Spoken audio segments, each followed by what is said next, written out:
আসসালামু আলাইকুম সুপ্রিয় বন্ধুরা, কেমন আছেন? আশা করি অনেক অনেক ভালো। স্বাগতম জানাচ্ছি আমার চ্যানেল টেস্টি হোম কুকিং থেকে। চলে আসলাম ভীষণ মজার সকাল বিকালের নাস্তার রেসিপি নিয়ে। আজ আমি ডিম আর ময়দা দিয়ে তৈরি করব এই অসম্ভব মজার রেসিপিটি। তো কথা না বাড়িয়ে চলে যাব মূল রেসিপিতে। একটি লাইক দিয়ে ভিডিওটি দেখার অনুরোধ করছি, আর ভালো লাগলে আমার চ্যানেলটিকে সাবস্ক্রাইব করার অনুরোধ রইল। তো চলে যাব মূল রেসিপিতে। এখানে আমি একটি মিক্সিং বল নিয়েছি। আমি প্রথমে এর ভিতর দুটি ডিম ভেঙে দিব।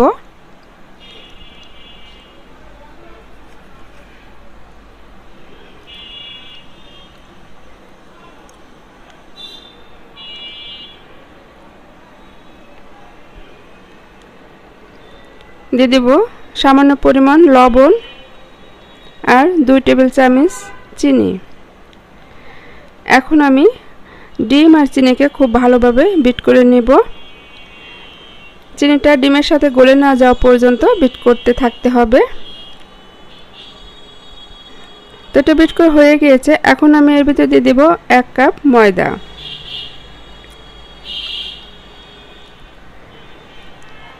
আর দিয়ে দেব 1 টেবিল চামচ বেকিং পাউডার।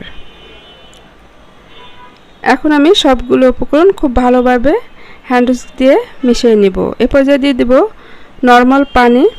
তো পানিটা আমি একবারে দিব না, কয়েকবারে দিয়ে একটি পারফেক্ট ব্যাটার তৈরি করে নিব। তো এখানে আপনারা পানির পরিবর্তে দুধও ব্যবহার করতে পারেন। সেক্ষেত্রে গরুর দুধ হলে জাল দিয়ে ঠান্ডা করে নিতে হবে। এখন আমি দিয়ে দিব 2 টেবিল চামচ পরিমাণ রান্নার তেল। তেলটা দিয়ে আমি আরও কিছুক্ষণ বিট করে নেব। এই ব্যাটারটি যত ভালোভাবে বিট করে তৈরি করা যাবে, ততই কিন্তু রেসিপিটা নাস্তাটা খুব ভালোভাবে তৈরি করা যাবে। তো এটি তৈরি করা হয়ে গিয়েছে। আমি চলে এসেছি চুলার পাশে। চুলায় একটি প্যান বসিয়ে দিয়েছি, আর তাতে দিয়ে দিয়েছি পর্যাপ্ত পরিমাণ রান্নার তেল।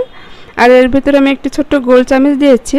চামচটাকে আমি খুব ভালোভাবে গরম করে নিব। আর এখন সেই ব্যাটার থেকে কিছুটা ব্যাটার আমি চামচে ঢেলে দিব।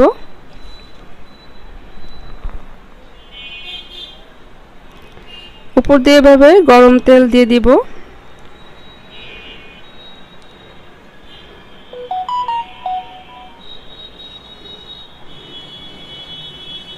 তো একটা নাস্তা হয়ে গেছে। এভাবে আমি আরও একটা নাস্তা তৈরি করে দেখাবো আপনাদেরকে।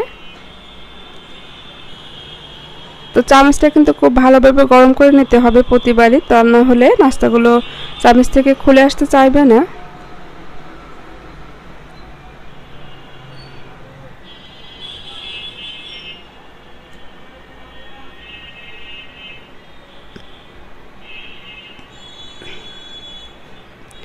তো এগুলোর উপর দিয়ে এভাবে তেল দিয়ে ভাজতে হবে, তাহলে খুব সুন্দরভাবে ফুলে উঠবে আর এগুলো ফ্রাই হয়ে যাবে।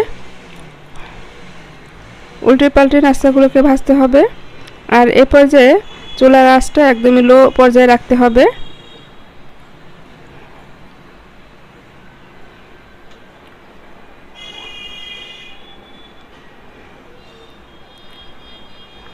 মাঝে মাঝে এভাবে উল্টে দিতে হবে, এপিট ওপিট ভেজে নিতে হবে।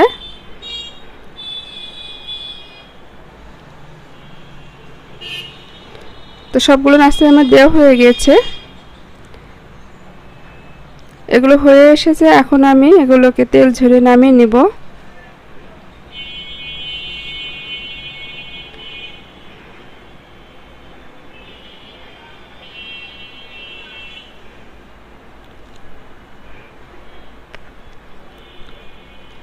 তো বন্ধুরা, তৈরি হয়ে গেছে ভীষণ মজার আজকের এই রেসিপি।